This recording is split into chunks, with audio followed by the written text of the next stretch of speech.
تملي يعلي سقف طموحك وأحلامك أوي أوي أوي على قد ما تقدر، عشان لو محققتوش تبقى حققت حاجة عالية برضو كتير. زمان كنت عندي حلم ان انا اطلع في تايرا شو. عارفين تايرا؟ شابة كده عاملة زي اوبرا، بس كانت شباب، كانت موديل، توب موديل. كانت عاملة حاجة اسمها تايرا شو، هي اسمها تايرا. كانت بتجيب الناجحين من الشباب وكده، طبعا في امريكا يعني.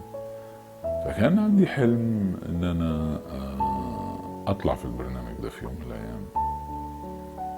بصراحة ما تحققش، بس لقيت النهاردة يعني، لقيت ان انا بعد ما كنت شغال على المستوى المحلي لقيت نفسي شغال على مستوى عالمي في 7 بلاد.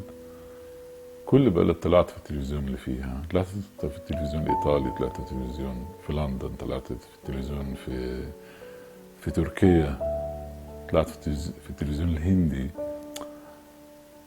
يعني اوكي انا ما طلعتش في طايرة شو، بس اللي انا طلعت فيهم حتى او اللي حصل يعني على مستوى ان انا ابقى في شوز وبتتكلم عن نجاحاتي، حتى طبعا في دبي وفي الشرق الاوسط يعني، وفي مصر وي. طلعت في تلفزيونات كتيرة قوي قوي قوي قوي، لدرجة ان انا كان عندي كمان فقرات في التلفزيون. ف مش بطال. انا ما طلعتش طايرة شو، بس مش بطال انا طلعت فيه.